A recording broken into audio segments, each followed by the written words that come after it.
Remembering the prediction of old Jacob Marley and lifting up his eyes, Scrooge beheld a solemn phantom, draped and hooded, coming like a mist along the ground towards him. The phantom slowly, gravely, silently approached. When it came near him, Scrooge bent down upon his knee, for in the air through which this spirit moved, it seemed to scatter gloom and mystery. It was shrouded in a deep black garment which concealed its head, its face, its form, and left nothing of it visible save one outstretched hand. He knew no more, for the spirit neither spoke nor moved. I am in the presence of the ghost of Christmas yet to come, ghost of the future.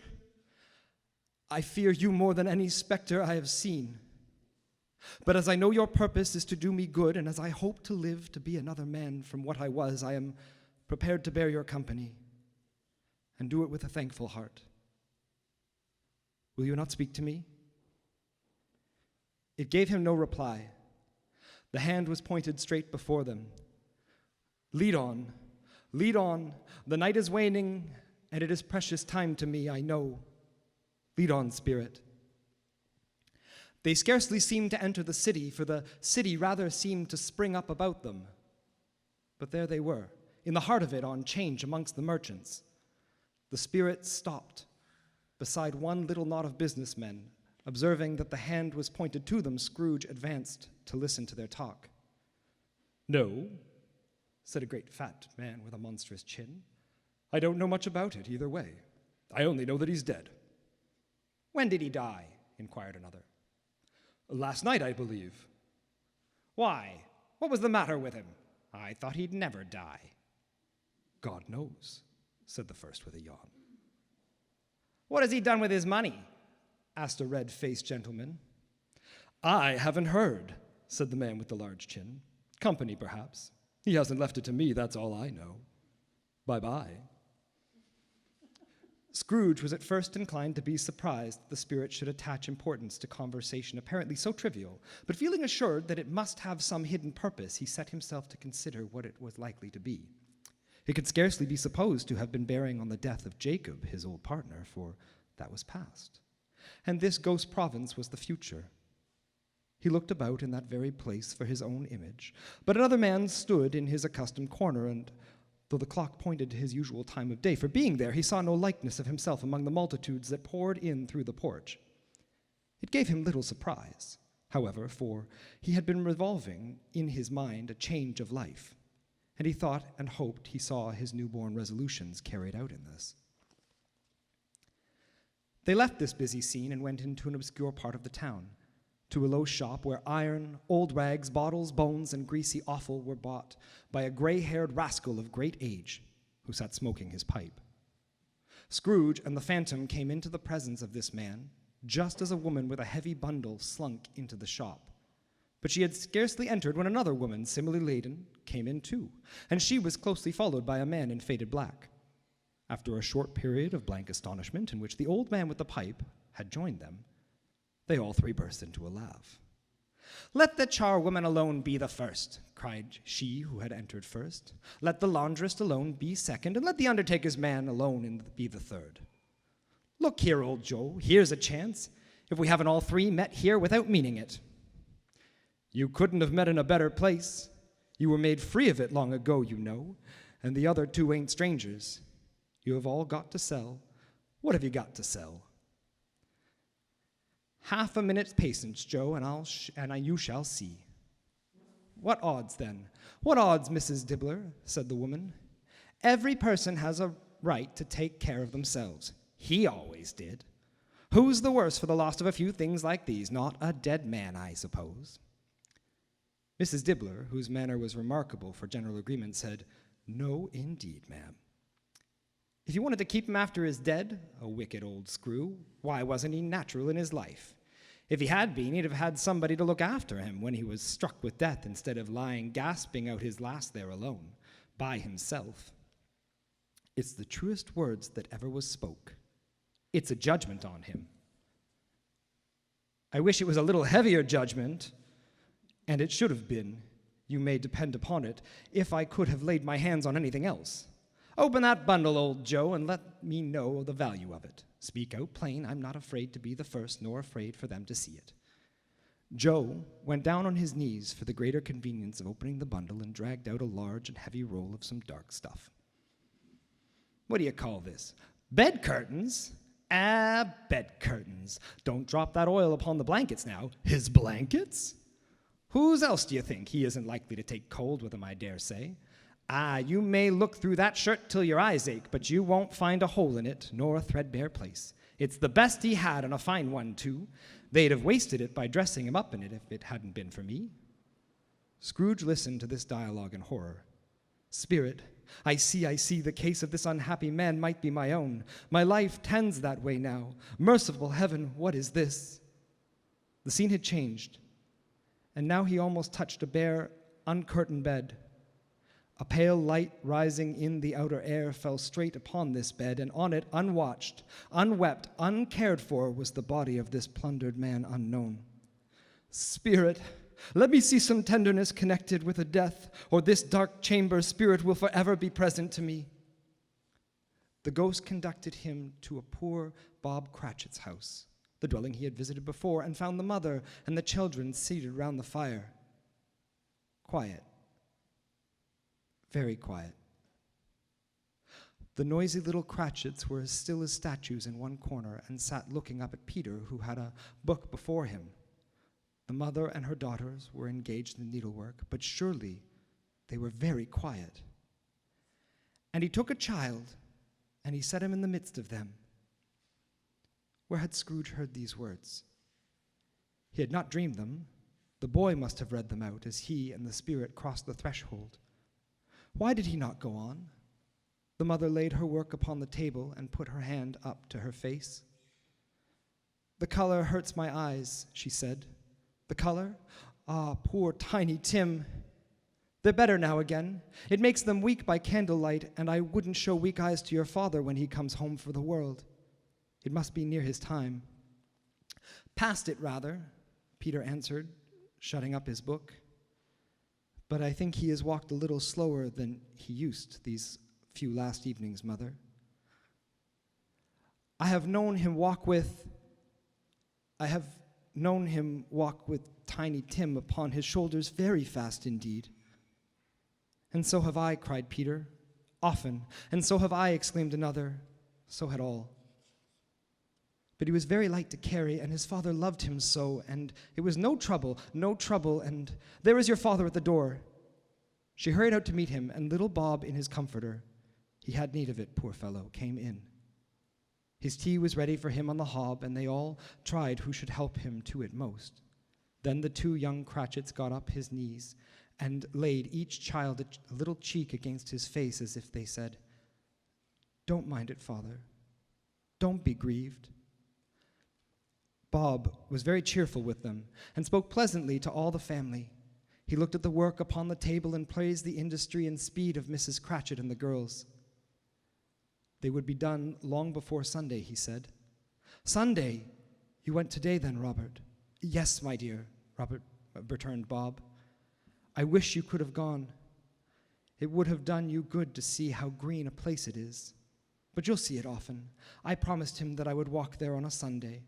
My little child, my little child.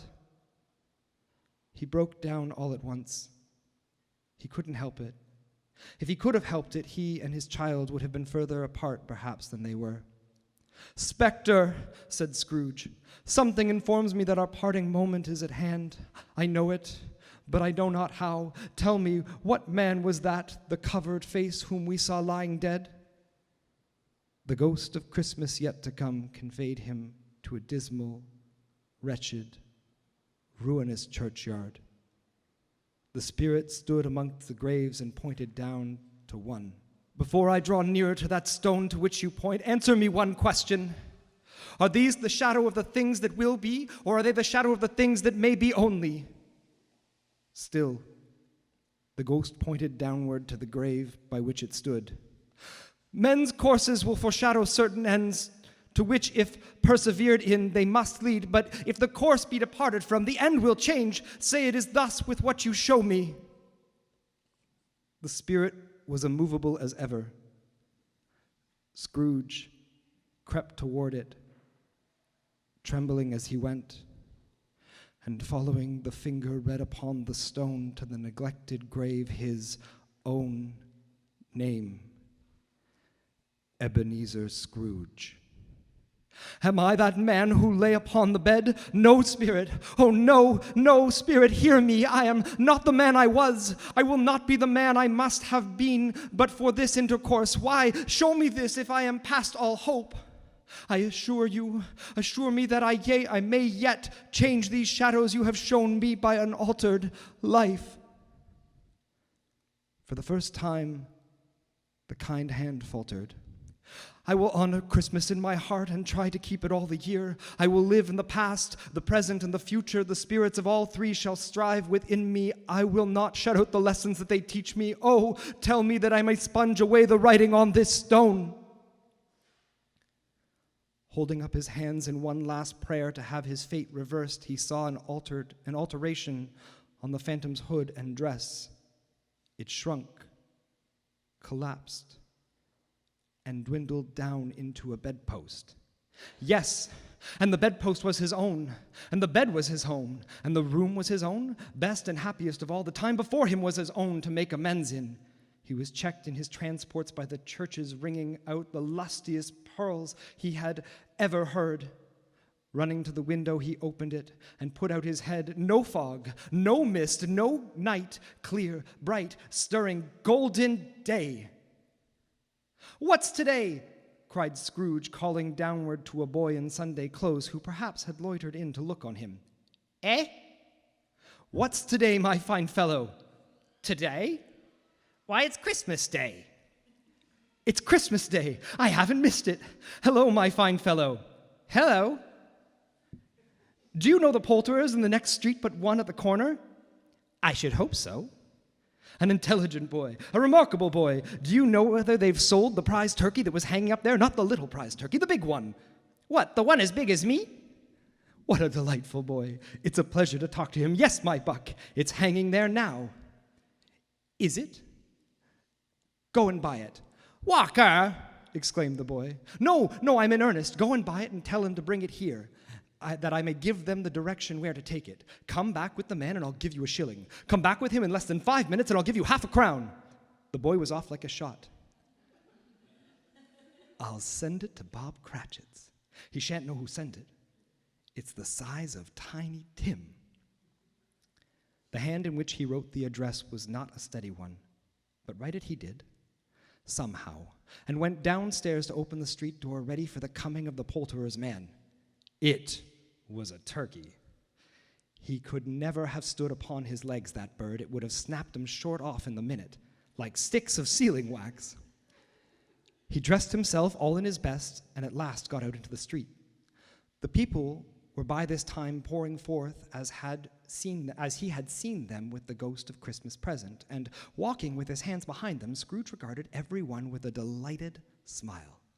He looked so irresistibly pleasant, in a word, that 3 or 4 good-humored fellows said, "Good morning, sir. A Merry Christmas to you." And Scrooge said often afterwards that of all the blithe sounds he had ever heard, those were the blithest in his ears.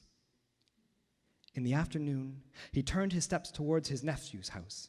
He passed the door a dozen times before he had the courage to go up and knock. But he made a dash and did it. "Is your master home, my dear?" said Scrooge to the girl. "Nice girl. Very." "Yes, sir." "Where is he, my love?" "He's in the dining room, sir, along with the mistress." "He knows me," said Scrooge, and with his hand already in the dining room lock, "I'll go in here, my dear." "Fred!" "Why, bless my soul!" cried Fred. "Who's that?" "It is I, your Uncle Scrooge. I have come to dinner." "Will you let me in, Fred?" "Let him in? It is a mercy he didn't shake his arm off. He was at home in 5 minutes. Nothing could have been heartier. His niece looked just the same. So did Topper when he came. So did the plump sister when she came. So did everyone when they came. Wonderful party, wonderful games, wonderful unanimity, wonderful happiness. But he was early at the office the next morning. Oh, he was early there. If he could only be there first and catch Bob Cratchit coming late, that was the thing he had set his heart upon. And he did it. The clock struck 9, no Bob. 1:15, no Bob. Bob was full 18 minutes and a half behind his time. Bob's hat was off before he opened the door, his comforter too. He was on his stool in a jiffy, driving away with his pen as if he were trying to overtake 9 o'clock.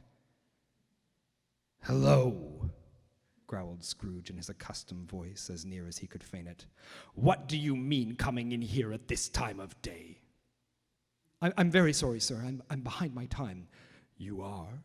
"Yes, I think you are. Step this way, if you please."